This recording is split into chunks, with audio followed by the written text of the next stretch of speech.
గర్భిణీలు బాలింతలకు పోషకాహార పదార్థాలు తీసుకోవడంతో పాటు తయారీపై అవగాహన ఎంతో అవసరమని సిడిపిఓ శోభారాణి పిలుపునిచ్చారు.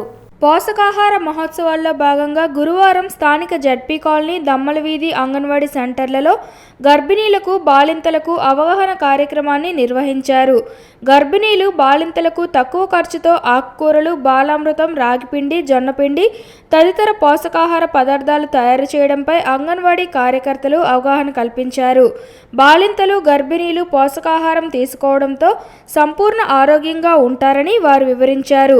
ఈ కార్యక్రమంలో సిడిపిఓ శోభారాణితో పాటు సూపర్వైజర్లు యోగేశ్వరి, ఇన్ఛార్జీలు సూరిబాబు, అంగన్వాడీ టీచర్లు కె ప్రమీలాదేవి, సిహెచ్ జయకుమారి, ఆయాలు టి పూర్ణ, పార్వతి, ఆశాలు, ఏఎన్ఎంలు తదితరులు పాల్గొన్నారు.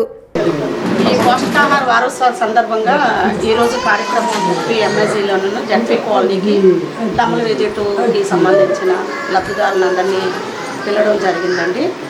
మా పిఓ గారు ఆధ్వర్యంలో ఇది జరిపిస్తున్నాము. ఈ కార్యక్రమం 1వ తారీఖు నుండి 30వ తారీఖు వరకు కూడా ఈ పోషకాహార వారోత్సవాలు అనేవి జరుగుతున్నాయి. ముఖ్యంగా ఇక్కడ ఏంటంటే ఈరోజు డిమో చేయడానికి ఎలాగ ఏ తక్కువ ఖర్చుతో అన్నది ఏ విధంగా తీసుకోవాలి తల్లులు దాని మీద కొద్దిగా వాళ్ళు తల్లుల చేతే కొద్దిగా డిమోలా చేసి అతి తక్కువ ఖర్చుతో ఎక్కువ పోషక విలువలు ఉన్నవి మనం రోజు ఎలా తీసుకోవాలి, ఏ విధంగా తీసుకోవాలి, అవి ఆకుకూరలు ఏ విధంగా కలపాలి, ఆకుకూరలతో పకోడీ చేసుకోవచ్చు, బాలమృతంతో బిస్కెట్ చేయొచ్చు, బాలమృతంతో బిస్కెట్లు ఇలాంటివన్నీ కూడా బాలమృతం 3 ఐటెంలు తయారవుతాయి. వాళ్ళకి తల్లుల చేతే చేయించి ఈరోజు ఈ కార్యక్రమాన్ని తల్లులకి ఎంకరేజ్ అంటే పిల్లలకి ఏ విధంగా పెట్టాలి అన్న దాని మీద ఈరోజు తయారు చేస్తున్నామండి. ఒకటోది. రెండోది ఏంటి అంటే ఇక్కడ ఇవి అంటే రాగులు, జొన్నలు, ఊదలు ఇవన్నీ కూడా ఉన్నాయి. ఇది చాలామంది తక్కువ చేసుకొని తింటున్నారు. కానీ ఆ రాగులు, జొన్నలు దాని మీదే ఇప్పుడు ఇది బాల అమృతం 7 to 3 yearsలో ఉన్న పిల్లల తల్లులకి ఇది అందజేస్తున్నాం. దీనిలో విటమిన్స్, ఈ ప్రోటీన్స్ ఇన్ని రకాలుగా ఉన్నాయి.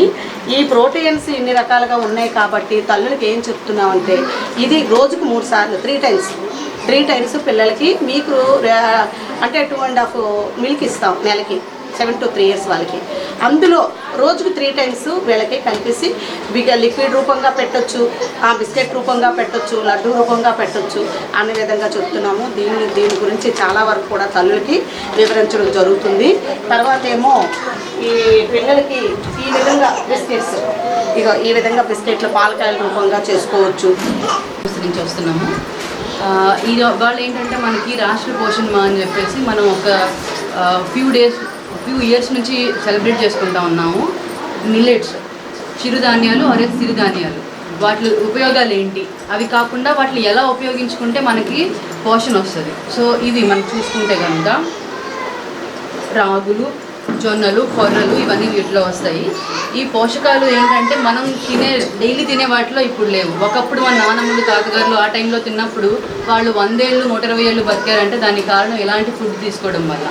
సో ఆ యూస్ తెలియడం కోసం నెక్స్ట్ కాల్షియం కావాలంటాం. మనం జనరల్గా ఈ ప్రెగ్నెంట్ అండ్ లాక్టేటింగ్ మదర్స్ వెళ్ళినప్పుడు కాల్షియం తక్కువైందండి, రక్తం తక్కువైందండి అని చెప్తూ ఉంటారు. సో ఈ రెండింటికి ఒకటే సొల్యూషన్ తీసుకోవాలంటే పాలు అంటామేమో కాల్షియం అంటే, కానీ రాగుల్లో ఉండేంత కాల్షియం దేనిలోనే ఉండదు. సో ఇవి అందరికీ తెలియాలని నెక్స్ట్ వీటిని ఎలా యూటిలైజ్ చేసుకోవాలి. లైక్ ఐటమ్స్ మీరు చూసినట్టయితే మన వాళ్ళు మిల్లెట్స్తో చాలా చేశారు. సో దానిలో మేము 1st, 2nd and 3rd ఎవరు చేసిన ఐటమ్స్ బాగున్నాయి, వాటి ఎలా తయారు చేశారు డెమో చేశారు కదండి. ఆ వీడియో కూడా మేము యూట్యూబ్లో వాటిలో సర్క్యులేట్ చేసి ఎక్కువ మందికి అవేర్నెస్ క్రియేట్ చేస్తూ వాళ్ళకి ఎంకరేజ్ చేయాలి అని చెప్పేసి మేము వచ్చాము. అండ్ భారత ఆహార సంస్థ నుండి నా పేరు Varsha sir, manager general, and sir ఏమో సందీపన్ సర్కార్ సార్, AGM QC. సో మేము ఇక్కడికి లైక్ గిఫ్ట్ చేసి వాళ్ళని ఎంకరేజ్ చేసి అవేర్నెస్ పెంచడం కోసం వచ్చాం. Thank you sir.